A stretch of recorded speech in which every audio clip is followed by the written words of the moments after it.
General Hospital spoilers for Tuesday, May 6 reveal that Rocco is finally forced to confront an undeniable truth, that Gio is not just a distant cousin, not merely a family-tolerated friend, but his biological brother, a child hidden away in the shadows of family scheming and unspoken pain. After days of quietly watching Gio grow more distant, consumed by anger and suspicion, Rocco realizes that his own silence is part of the betrayal Gio has been forced to endure. And so, in a rare moment of honesty and awakening, Rocco offers an apology, not just for what he didn't do, but for everything he should have seen sooner. The conversation that follows between Rocco and Lulu becomes one of the most emotionally pivotal moments in the unfolding chaos in Port Charles. For the first time, Rocco reveals his true emotions: turmoil, disappointment, and a sense of helplessness he cannot put into words. He asks Lulu why Joe's true identity was hidden for so many years. Why the brother he should have grown up with had become a stranger pushed to the edge, forced to rebel against the world. Lulu, with nothing left to hide, is forced to admit her mistakes, to face the choices she once believed were to protect her child, but now are nothing more than lingering wounds that never heal. In that moment, a subtle but explosive shift begins to form. Rocco is no longer the carefree son of Dante and Lulu. He is growing up, and now understands that adult decisions, even those made out of love, can cause deep harm. His dynamic with Lulu shifts from dependence to confrontation, from blind trust to a need to be understood and included in the truth. This is no longer just about Gio, it is about the entire family structure, where truth, once tightly controlled like fragile glass, is now beginning to crack. In that atmosphere, a new and radical thought begins to take shape, not in Joe's mind, but in Rocco's. He starts to ask, if a secret like this could be kept hidden for years, what else might be concealed? Does he truly know who he is, or has everything he's believed in been a carefully edited version of the truth? This small doubt carries terrifying destructive power, because it no longer targets just one person, but the entire system of belief within the family. It sparks an undercurrent, a growing pressure point where not only Gio, but Rocco too, may become the next rebel if not guided in time. Rocco's apology, however heartfelt, is not enough to calm the storm inside Gio. But it proves one crucial thing: change is spreading. No one in the family is allowed to stand on the sidelines anymore. Every word, every decision, every past mistake is now a trigger for the next shockwave. And Rocco's transformation, from a passive participant to an active questioner, signals that the next generation of the Quartermaine and Falconeri families will not remain silent like those before them. Lulu realizes she can no longer control the flow of truth. Once the door is opened, no one gets to choose what stays hidden. And if Joe's revelation was the start of an identity crisis, Rocco's awakening is the clear warning that no force, not even maternal love, can stop the rising tide of truth. This is only the beginning. But from the moment Rocco uttered that apology, from the second he stepped out of his comfort zone to confront the truth, the old order began to crumble, not with violence, but with a psychological quake no one in the family can escape. And when this transformation reaches its peak, Port Charles will no longer be a place of secrets. It will be a place where everyone must decide, hold on to each other through honesty, or continue to fall apart because of lies repeated in the name of love. Meanwhile, Drew is caught in an unexpected situation, where the line between honor, power, and political survival is being pushed to its thinnest edge. While he believed he had complete control over the power game, with carefully planned strategic moves to solidify his image as a decisive leader, an unexpected piece of intelligence emerges. And it not only shakes the foundation beneath him but threatens the entire trajectory of his political career. The information doesn't come from an open enemy, the media, or political rivals, but from the last place he'd expect, the police department, through Mac. Mac has been quietly monitoring Drew's erratic behavior over the past several weeks. As internal reports started piling up, from losing control in closed-door meetings to agitated behavior during public appearances, a disturbing picture emerged. One of concern and suspicion about Drew's mental and physical state. Then, when internal tests were conducted, Mac was forced to face a difficult truth. Drew has been using stimulants, whether to boost performance, cope with pressure, or dull past trauma is unclear, but the consequences are evident. In his role, Mac can no longer turn a blind eye. If this information leaks, it won't just damage Drew's reputation, it could end the political career he worked so hard to build. With his past as a veteran and survivor of countless hardships, Drew was once seen as a symbol of resilience and integrity. But now, if these allegations are confirmed, that image will collapse, along with the trust of voters, investors, and political allies. Drew knows this. He understands he has no time to hesitate. So, action is the only thing he can take now. He needs to seal off the sources of the leak, identify who pushed the reports to Mac's desk. He begins tracing every link in the chain, from trusted aides to security personnel, even journalists he recently interacted with. Every conversation is reanalyzed. Every public appearance is carefully adjusted. And behind the scenes, Drew is waging a silent war, not with weapons, but with power, money, and strategy. Meanwhile, Mac, knowing that releasing this information could cause a political earthquake in Port Charles, sticks to his principles.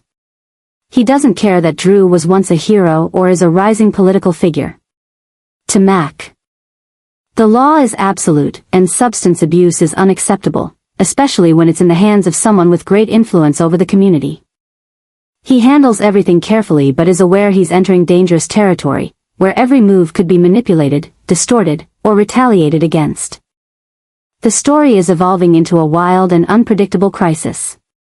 Drew, in an identity and power crisis, is not just fighting to hold his position, he's fighting to hold on to himself. He cannot let one mistake, whether true or exaggerated, destroy everything he's built. But the more he tries to cover it up, the more he tries to control it. The more he is forced into a reactive position, where every step is scrutinized, every whisper spreads like a virus through the political and media spheres. Once the allegations become public discourse, Drew will not only face legal judgment but also judgment from those who once trusted and supported him. And the most terrifying part is, of all the campaigns Drew has ever fought, none has been as dangerous and lonely as this one, where his inner self, distorted truths, and shredded pride will determine whether he remains the Drew Port Charles once knew, or becomes a hollow version drowned forever in the darkness of power and stimulants.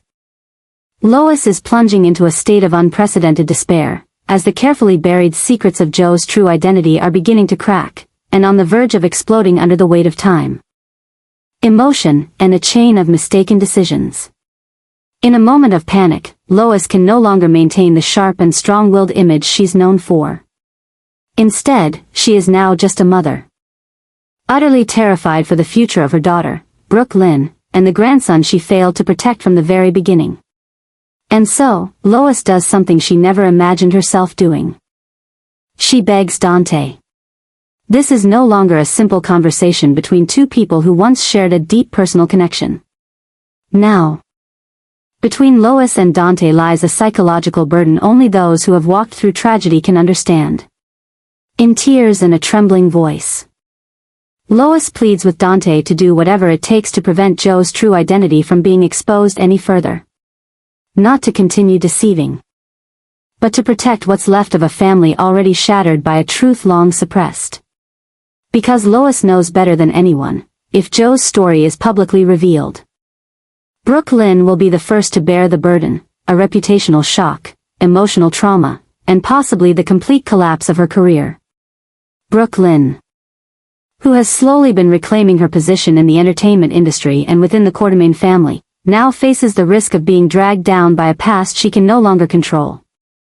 The fact that she once gave birth in secret, allowed the child to grow up unacknowledged, will not only ignite public outrage but will also shatter the hard-earned trust she has rebuilt in a single moment.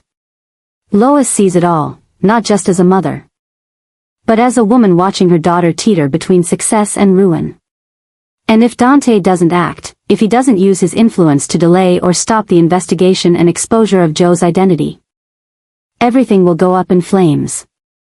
In this story, Lois is not just a desperate mother, she's a pivotal figure in a larger, survival-level calculation. Her every word, action, And decision is now driven by one overwhelming obsession: to protect Brooke Lynn from the consequences of the past, a past Lois herself helped create by allowing Gio to live a life without a name. In that obsession, Lois can no longer distinguish right from wrong. She is willing to be judged, betrayed, even hated by Dante, as long as Brooke Lynn is safe. Dante, in contrast, is now facing a new kind of danger, not physical, but moral and psychological. As a police officer, he knows his duty is to uncover the truth. As a father, he knows Gio deserves to know his origins and live his life with authenticity.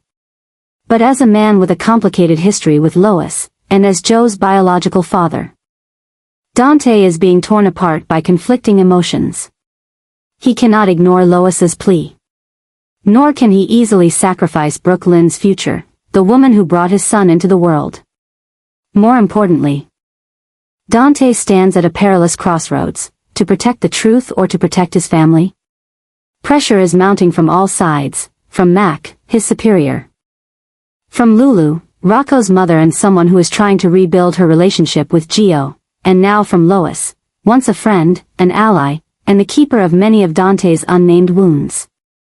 This pressure is not just suffocating Dante, it is disorienting him. He no longer knows which truths should be exposed and which should be protected in the name of love. But one thing he knows for sure: no matter which side he chooses, a part of his soul will be lost in the process.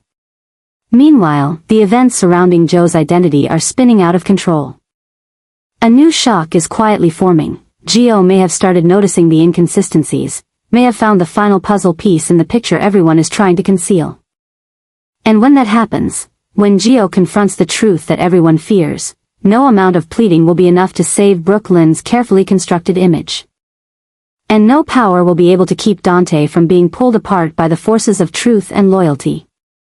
What seems like a personal plea between Lois and Dante is, in truth, the spark of a chain reaction that cannot be stopped. It proves one thing: in a world built on secrets and emotionally justified adjustments made in the name of protection, truth, once suppressed for too long, will not only hurt. It can destroy everything a family spent a lifetime trying to preserve. Christina sits alone at an old bar, under dim yellow lights in a quiet corner of Port Charles, where few recognize her, not because she isn't well known, but because she's deliberately withdrawn from the noise, from conflict, even from her own family. But that night, she sets up a quiet meeting with Lucky, someone she doesn't often confide in, yet the only person who knows a truth no one else does. When she sees Lucky enter with a cautious look, eyes filled with tension, Christina knows it's time to speak, even if only once. Even if only to someone who can bear the weight of what she has to say. The conversation doesn't begin gently. Christina isn't seeking sympathy. She simply needs release from the haunting memory that eats at her every night: the accident in the dark, where Rick and Liz nearly lost their lives. Where blood and panic mix with fractured memories, and where Christina knows she was the indirect cause of it all. And Lucky, the only person who knows, stayed silent. That silence, once meant to protect her, has now become a noose tightening around both their necks. And even Christina doesn't fully understand why Lucky chose to protect her then. Was it old loyalty to the Spencer family? Or just exhaustion from enforcing law in a town where justice is often self-defined? What Christina doesn't know, or refuses to acknowledge, is that Lucky himself has been tormented by that choice. Ever since the moment he decided to bury the truth about Christina's role in the accident, his conscience has not been at peace. As a former cop, someone who once stood on the front lines of justice, Lucky knows the cost of silence. Every day he wakes up, sees news of Liz's slow recovery, catches Rick's suspicious looks, hears whispers around the hospital, and feels a part of his moral foundation eroding.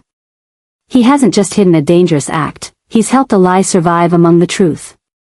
And every day, he feels less like the man he used to believe he was.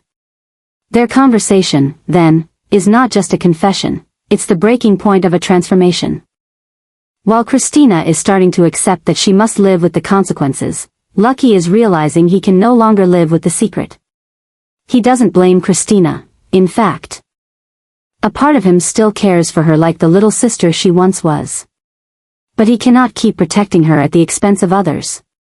In every word, every trembling gesture, Christina realizes that Lucky's silence was never loyalty, it was the symptom of a soul rotting from guilt. This story, once just a private talk, is becoming the center of one of Port Charles's newest and most twisted developments. A part of Lucky wants to confess, to rid himself of the burden and accept the fallout. But another part of him is pulled back, by the complexity of the Corinthos family, by Sonny's reach, by the consequences if Christina's truth is exposed. It could not only destroy the image Christina is trying to rebuild but also threaten every connection Lucky has fought to restore since returning to town. And when the truth is bent in the shadows for too long, it mutates into a weapon that harms both the revealer and the protected. As they speak, Christina and Lucky both feel they are teetering on the edge of something irreversible. Christina may confess, but that means facing justice, the media, and her own family. Lucky may remain silent, but the cost will be his own sense of self. Neither of them has a perfect choice. And in the heavy silence between them, something begins to shift, an unspoken agreement.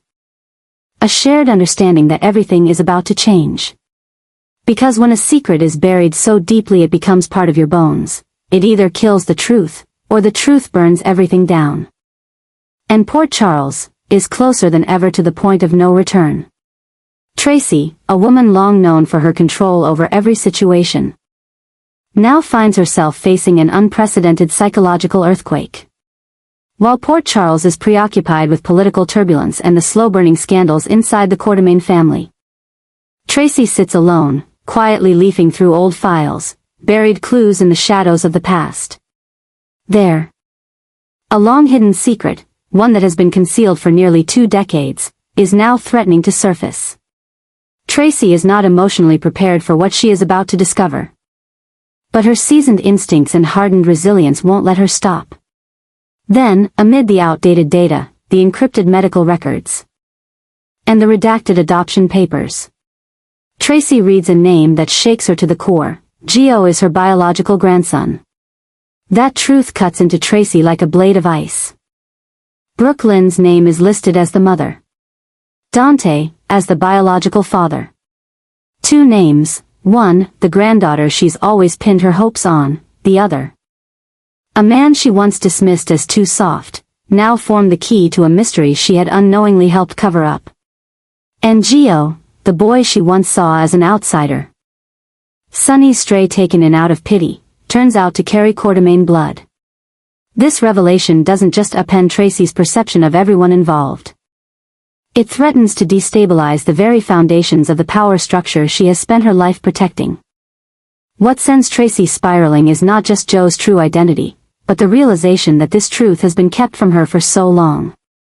Not only by Brooke Lynn or Dante, but by an entire system of people who knew, and chose silence. Why wasn't she told? Who excluded her, and why? Tracy has always believed she could manipulate any situation, hold all the pieces in her hands. But now, she is the last to know. And that makes her furious. This is not just emotional betrayal, it is a fracture in the very power she has prided herself on being unshakable, dealt not by enemies, but by her closest allies. She begins connecting the dots. Brooke Lynn's recent coldness, Dante's anxious restlessness, Joe's erratic behavior, it all stems from a truth kept hidden too long. Tracy now knows that the revelation of Joe's identity won't just be a personal shock, it will be a seismic event for the Quartermains. Gio is no longer a peripheral figure. He is now a rightful heir, a true Quartermain by blood, someone with the legal and moral standing to demand a place in the dynasty. And if this truth comes out, it could set off a chain reaction no one can control. Tracy faces 2 options, keep quiet to preserve surface-level stability, or unleash the truth and brace for the unpredictable consequences. But unlike past secrets she's buried, this one carries destructive power far beyond her control. It could reshape her relationship with Brooke Lynn and fracture the family alliances she's spent years fortifying. And in a rare moment of vulnerability, Tracy feels afraid, not of losing control, but of realizing she's already lost something more precious, the chance to be a true grandmother to a boy she never knew was hers. As Tracy drowns in her emotional turmoil and mental calculations, she doesn't realize the internal shock is beginning to ripple outward like an invisible wave. Every move she makes now, whether she approaches Gio, confronts Brooke Lynn, or demands answers from Dante, could trigger irreversible consequences.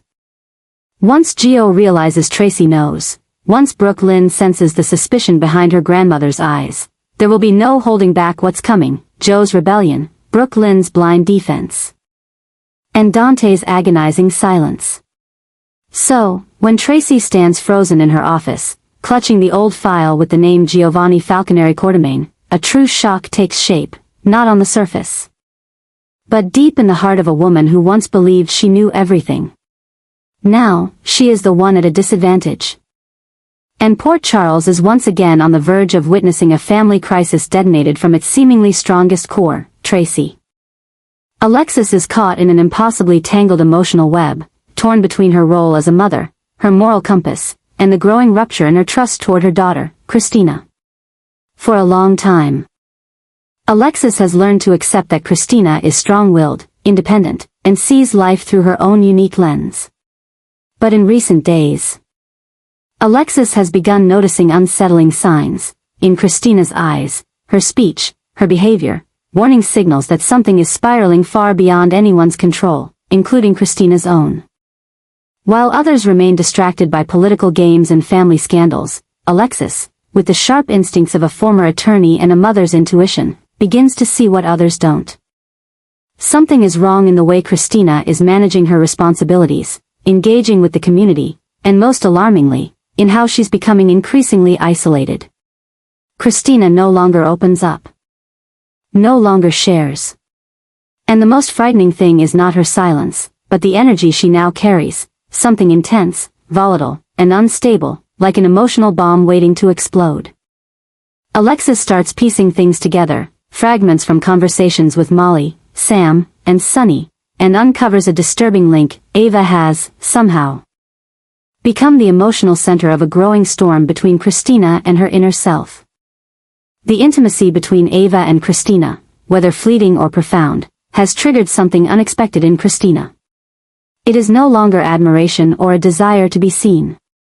It has become a deep obsession, reshaping her view of the world. Ava, well versed in seduction and psychological games, may now be facing something beyond her control. A Christina who is unraveling, and doesn't know it. Alexis knows one thing for sure: without timely intervention, without a framework to rein in Christina's emotions and environment, the consequences could extend far beyond a broken relationship. It could become a tragedy, for Ava, for Christina, and for the entire Davis family. But Alexis no longer holds authority over her daughter. She is no longer the guide, only a watchful presence, trying to intervene without igniting the rage simmering just beneath Christina's surface. What Alexis needs now is a new strategy, not one of commands, but of quiet, sharp influence.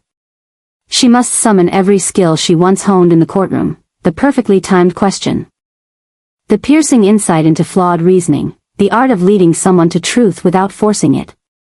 But this time, she isn't facing a legal adversary. She's facing her own daughter, a woman full of contradictions, desperate for love yet emotionally unstable, craving freedom yet yearning for guidance.